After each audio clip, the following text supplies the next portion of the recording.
Magandang hapon sa ating lahat. Nag-enjoy tayo sa ating Bible study ng anniversary.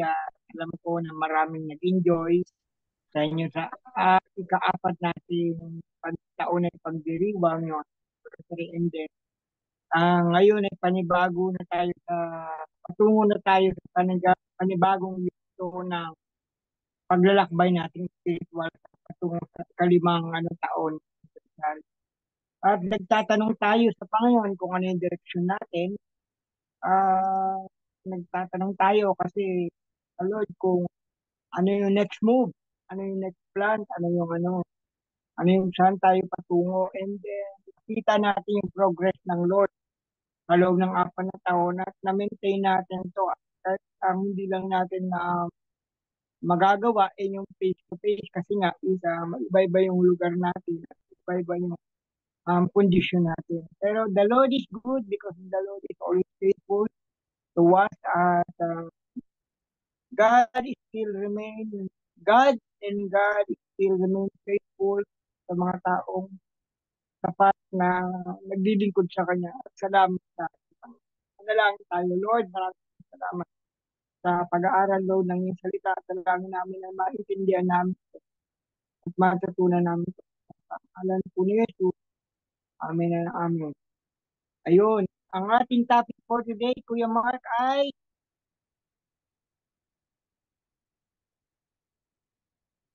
how, how do we know and understand the will of God? Minsan, kadalasan sa atin bilang paglalakbay, bilang isang Kristiyano, at ginagawa natin ito minsan at ine-evaluate natin ang ating sarili, especially every New Year. Kumbaga, pagdating na 4 na buwan na lang, papasko na, di ba? At syempre, ngayon ay nasa panibagong yugto na tayo ng ating kalimang paglalakbay na taon sa Panginoon ay paano ba ang direksyon ng Panginoong Hesus sa ating buhay as a group, as a individual. Pero kumaga as a group, pagmimitingan pa po namin yan. Pero ang tanong natin, gagawin natin itong personal. Paano ba natin malalaman at maintindihan ng kalooban ng Panginoon?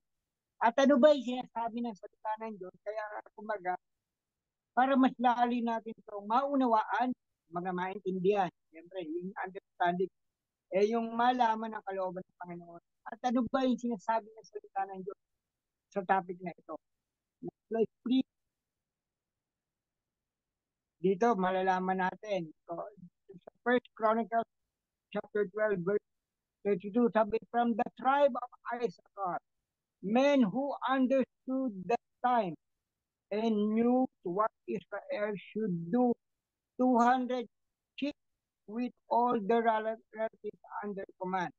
Kuya Dondon, ano ba ang reflection nito? Ano ba yung topic nito? To understand and to know. Kumaga, ano ba yung konteksto na to ng um, First Chronicles 12:32 na to? At bibigyan po kayo ng background.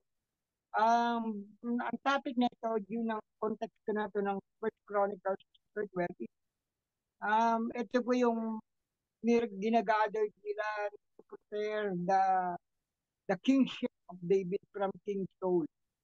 Kasi namatay na si King Saul at papunta na sila sa transition to kingship of David. Kumaga, paano ba ito may apply, Kuya Don? Sa ating pong buhay Kristiyano, hindi lang po dapat tayo manatiling baby Christian. Kailangan nagmamature tayo bilang isang Kristiyano katulad ng regular na paglago natin physically. At sabi na, ulitin ko, babalik tayo ulit. Tayo na sa ika-4 na taon na ng ating yugto ng ating Bible study. Sa 4 na taon na yon, kumaga sa regular na sanggol, 1 taon, nakakalakad na yan, gabay-gabay. Ngayon, 4 na taon na tayo, naggagabay, naglalakad-lakad na tayo, di ba? Medyo independent na ng konti, pero kailangan natin ng gabay. Kaya kailangan natin tanungin ng Panginoon, ano ba yung, paano natin maintindihan ang salita ng Diyos? Paano natin mauunawaan ang salita ng Diyos? Kaya nga, kaya ko ito sinasabi dahil marami sa atin ang mga Kristiyano, they proclaim Christian.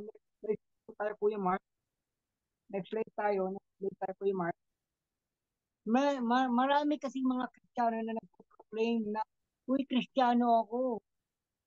Pero the way they live, parang mali ata. Baga, parang hindi ata tama. Pero hindi naman tayo makapag-usga kasi minsan, hindi rin tayo makapag-explain kung talagang totoo talaga siya.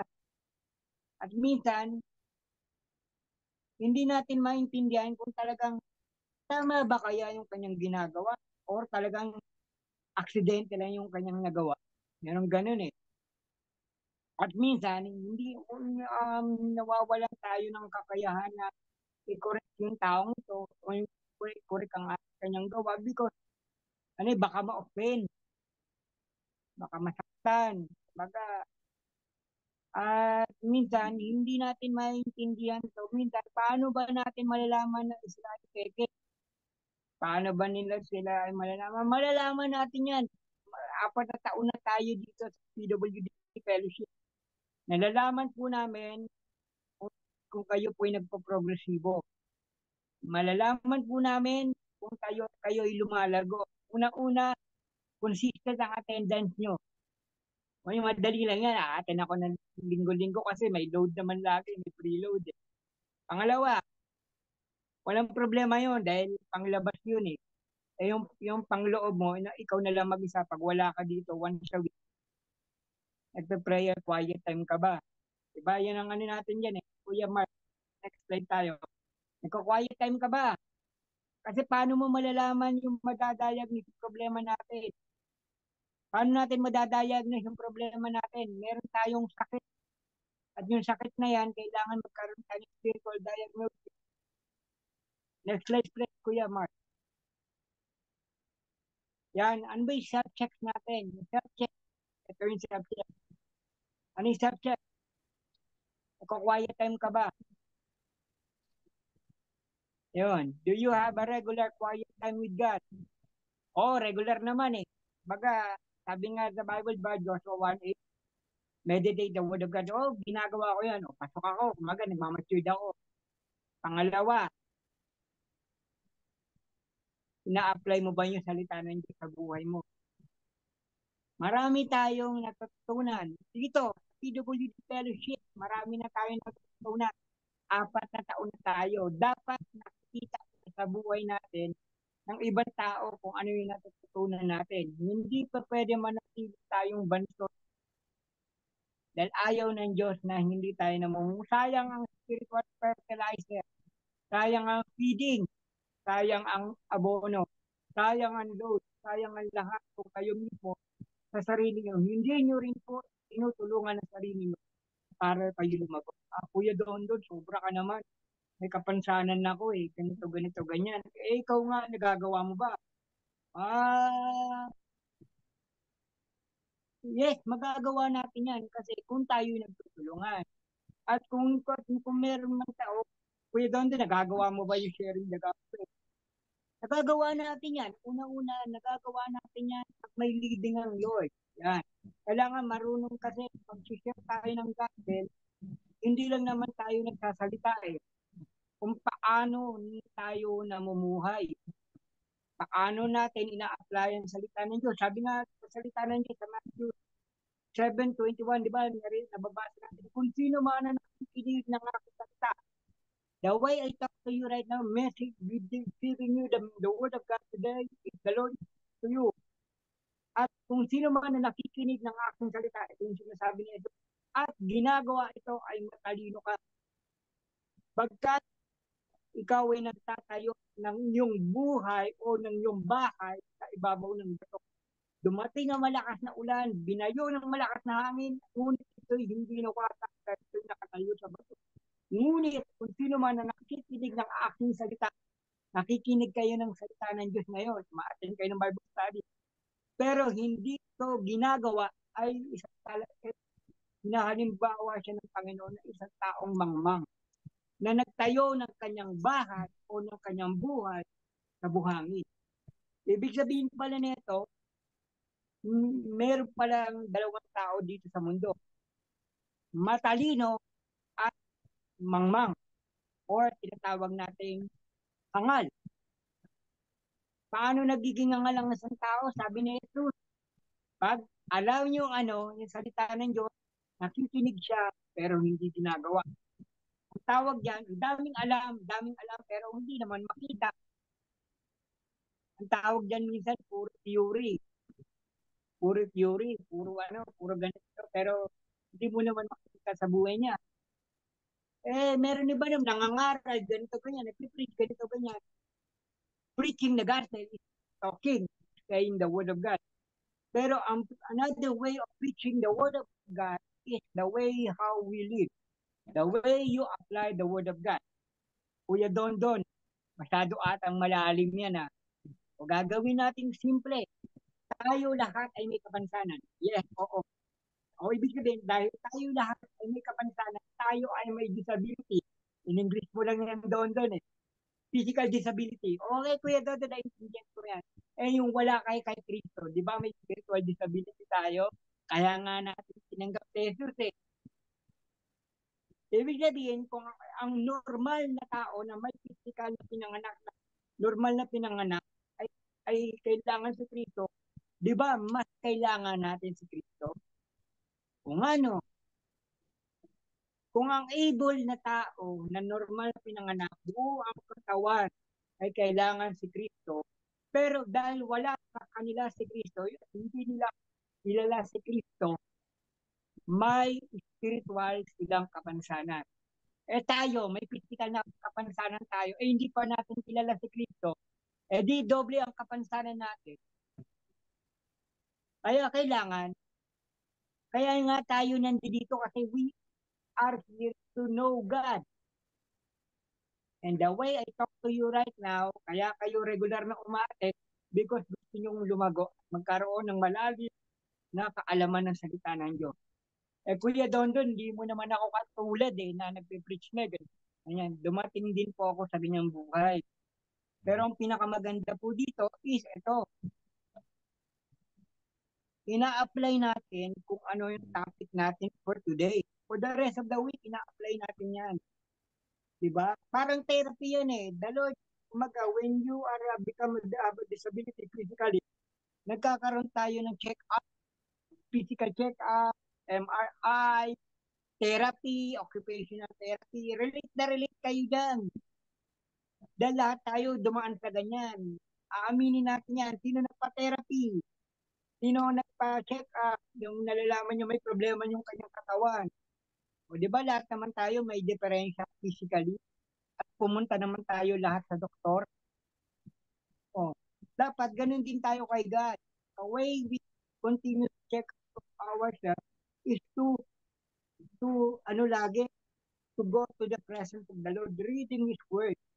And then, marami na tayong nalalaman dahil for the progress na ng ating tinanggap na natin sa Jesus, pero hindi natin, dahil nalaman na natin ang ating spiritual condition at nalaman na rin natin physically ang ating condition, meron tayong mga preventive and mga precaution measures. Para hindi lumala yung condition mo, dapat physically, kung ikaw ay nag-check up, nalaman na ito pa rin condition ng katawan mo, is meron mga preventive or therapy yan para hindi lumala. Tayo, para hindi tayo lumala ang spiritual condition, tinanggap natin si Jesus. Pero hindi sapat yun. Ang dalang pagkakakilala natin kay Jesus, hindi dapat hanggang pagtanggap lang, kundi progresibo. Kaya nga tayo tumagal eh. Kaya nga tayo tumagal na 4 taon eh. Kaya nga tayo nagkakasalanan sa sabi ko, kami rin po ay nangangarap na mas lumago kayo at ang dalangin namin dito po sa PWDC, sa PWD Fellowship ay magkaroon kayo ng sarili nyong bunga. Kuya Dondo, nagbubunga ka ba? Baka ikaw hindi ka nagbubunga. Well, may mga kinakausap akong tao na alam ko na willing na matuto, willing na maano, kasi nararamdaman namin yan kung kayo ay willing na matuto. Kayo ay mismo, pahanap kayo ng tao na mag-cater sa inyo para kayo ay lumago. Ako po ay hindi rin po kontento na ako yung may alam, hindi rin po ako nagpapa-undergo ng training. Ako po ay nagka-undergo pa rin ng training. Actually nga po, meron akong cell leader na mas matanda pa ako dito sa cell leader ko eh. Kumbaga, ako ay 45 years old, yung cell leader ko, 30 years old. Sasubmit ako. Meron kaming regular group. Ako doon, paano ba gagawin yan? Una-una, hindi ko sinasabi na magbuo agad kayo ng grupo. Planuhin nyo. Planuhin nyo. I-apply nyo sa buhay nyo. Ano ba yung natutunan ko kayo ngayon? Ito yung topic. Pag tinabing topic na pagpapatawad, patawarin. At kung meron man nakasakit sa'yo, patawarin. At kung ano yung dapat na gawin para mas mapagigid sa ating pagulog. Panginoon, kung ano yung natutunan, gawin. Ganun lang ang simple ng Panginoon. Hindi naman, kasi yung pag ginagawa natin ang salita ng Diyos, dinadagdagan niya tayo ng experience at kaalaman. Ako lang po, sa totoo lang po, hindi po ako nagmamalaki, pero kailangan ko po rin ang tulong nyo.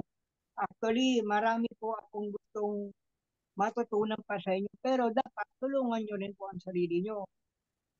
Kasi kung hindi nyo po tutulungan ng physically sa sarili nyo, manghihina ho tayo physically. Pero kung physically talaga, hindi wala naman tayo magagawa dahil severe naman po ang kondisyon ng katawan natin, well, given na po yun. Pero ang utak po natin, nakakaunawa tayo, nakakapagbasa tayo, nakakaintindi tayo, at nakaka-attend kayong fellowship. Sigurado yun po ang pagyamanin nyo. Yun po ang mas pagbigyan nyo ng pansin. Hindi po tinasabi dito, Kuya Don kasi college graduate ka, ako ganito lang. No. Lahat naman tayo marunong magbasa at magsulat. Importante, na naiintindihan mo yung sinasabi ko. Kaya nga po, kadalasan po, pag ako yung sasalita ng ganitong pagkakataon ng ginagawa kong Tagalog, kasi ito po yung ating natural na lengguwahe. Kaya ito po yung gusto kong sabihin sa inyo. Kung ilang taon na po kayo umaattend dito sa PWD Fellowship, tanong niyo sa sarili niyo, Lord, lumalago ba ako? Lord, hanggang dito na lang ba ako sa progression ko? Paulit-ulit na lang yung sitwasyon ng buhay ko. Lord, Lord, gusto ko pong maunawaan ang kalooban niyo. Lord, nais kong maintindihan ang salita mo. At kung sabi mo na pa, ginagawa natin ang salita ng Diyos, at lagi tayo nagbabasa, itanong natin sa Panginoon, because ang Diyos po ay nagsasalita. Ang Diyos ay nagsasalita. When you read the Word of God, God speaks to you directly. When you listen to this kind of Zoom meeting as a Bible study, God speaks to you directly. Mahal po kayo ng Panginoon at gusto ng Panginoon na hindi tayo manatili sa ganong kondisyon because nais ng Diyos na ikaw ay lumago at mamunga. Well, Kuya Dondon, ganito edad na ako na gano'n nakakilala. Well, ang pagkakakilala sa Panginoon ay walang exemption. Sabi nga sa Panginoon Lord, there is a time for everything. Pero hindi porket na 60 years old, 50 years old, hindi ka na exempted ko na to the rule. At pwede mo sabihin, sana kung nakakilala lang ako sa Panginoon nung bata pa ako, di sana malayo na yung naabot ko. No. Ang Diyos po ay merong kanyang-kanyang kapanahunan. At yung kapanahunan na yun, ngayon. At kung kayo po ay kung gusto nyo na, kayo, mag-decide kayo, ano ba yung pangarap sa inyo ng Diyos? Ano ba yung pangarap niya sa sarili nyo? Kung meron kayong pangarap sa sarili nyo, may pangarap ang Diyos sa inyo. Ano yung pinakapangarap ng Diyos sa ating lahat? Makasama kayo sa langit. Ang gusto lang ba ng Diyos? Kayo lang ba makakasama ng Lord sa langit? Hindi. Kaya nga ikaw, naging kanyang daluyang kanya ng pagpapala para ikaw mismo maging pagpapala ka rin sa iba. Para madala mo rin yung mga kaibigan mo, may kapansanan man yan o wala, nadali mo sa langit. Kuya Don, paano ba gagawin yan? Ang hirap-hirap, ang dami mong utos. Ganito, ganyan. Una-una, pag-pray mo. O pinag-pray ko naman lahat eh. Pag pinag-pray mo nga, general prayer, Lord, si nanay ko, tatay ko, ganito, ganyan. Pero wala pa rin resulta eh. Pinag-pray mo. Yes, pinag-pray natin yan. Pero ang tanong doon, may ginagawa ka mang plano. Ha? Hindi pa ba sapat doon, Kuya Don, din yung plano lang? O yung plano, yung prayer kasama sa plano yun. Eh di, ano yung next month, Kuya Don? Kasi hindi ko alam yan, kasi bago, ngayon ko lang narinig yan. O di ba, magba-birthday yan? Di ba, magki-Christmas yan? Lahat ng occasionally, gamitin mo siya. Paano ko siya share? Una-una, pwede mo siyang kausapin personally. Alam mo, may regalo ako sa'yo, pero ang gusto ko regalo sa'yo eh, sa birthday mo, gusto mo bang tanggapin si Jesus? O, di ba? Di nakapag-share ka na ng gospel, simple lang. Kung wala po kayong ganyang mga training, sabihan nyo po kami.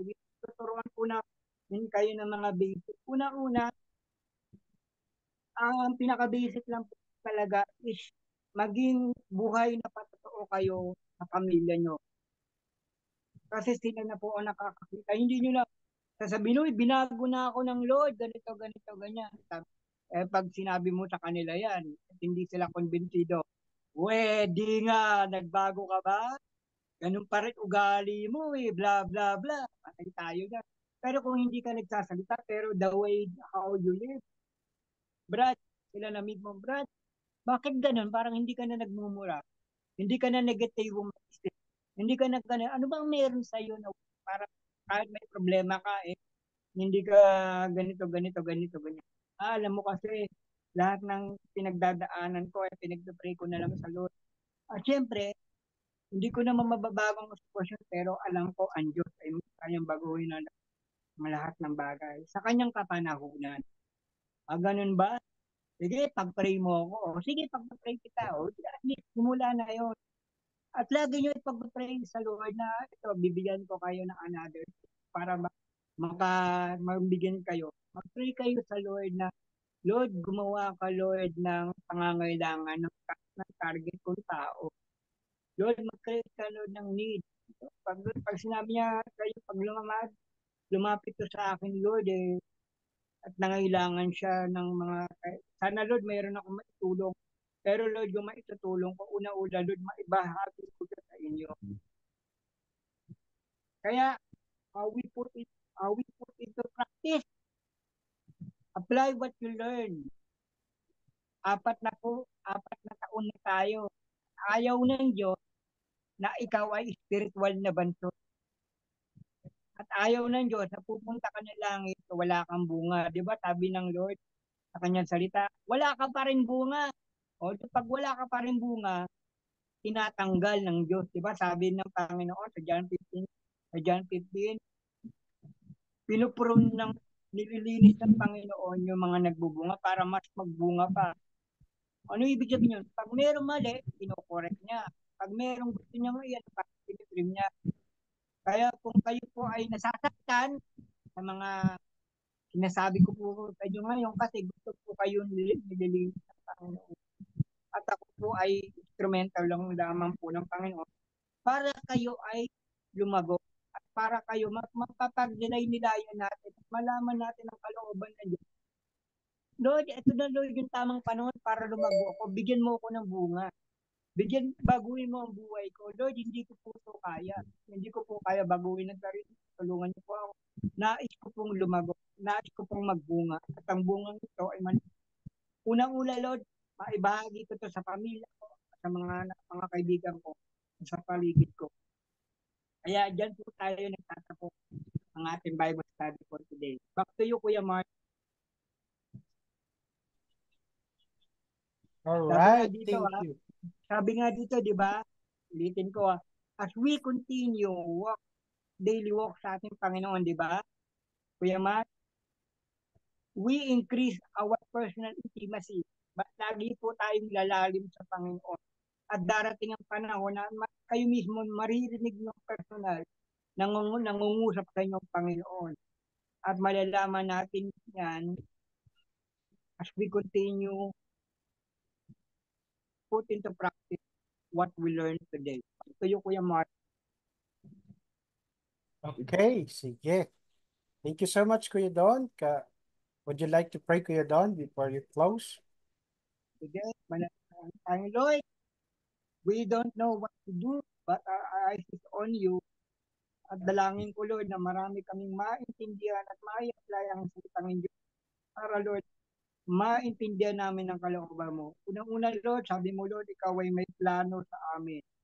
Ang kailangan lang namin dito, Lord, ay madiscover namin at hanapin namin, Lord, ang first mo na pagkakakilala namin kung ano yung dapat namin gawin.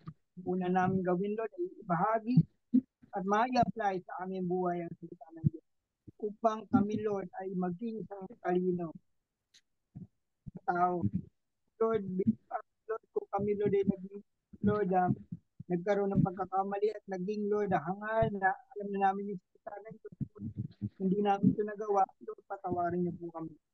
At dalangin namin ay ma-apply po namin ang salita na aming natutunan sa aming buhay. Pang-araw. Pangalan ni Jesus. Amen at amen. Back to you, Kuya Mark. Ayun, thank you, Kuya Don. Thank you so much for that message. As a follower of Jesus talaga, kailangan po nating lumago. Kasi hindi lang po passive ang ating pagiging Kristiyano. Sabi nga ni Kuya Don, this is progressive. So lumalago, nagli-level up tayo. Wala pong komportabling Kristiyano. Dapat nagsa-strive. Kasi ganun po ang plan sa atin ni God. Okay, so ito po yung ating dalawang discussion question. What do you discover and learn? Our topic today. Ano po yung natutunan nyo? Ano po yung na-discover nyo? At pangalawa po, how do you put into practice? Paano nyo po i-apply, gagawin yung inyong natutunan ngayon? Okay, so before we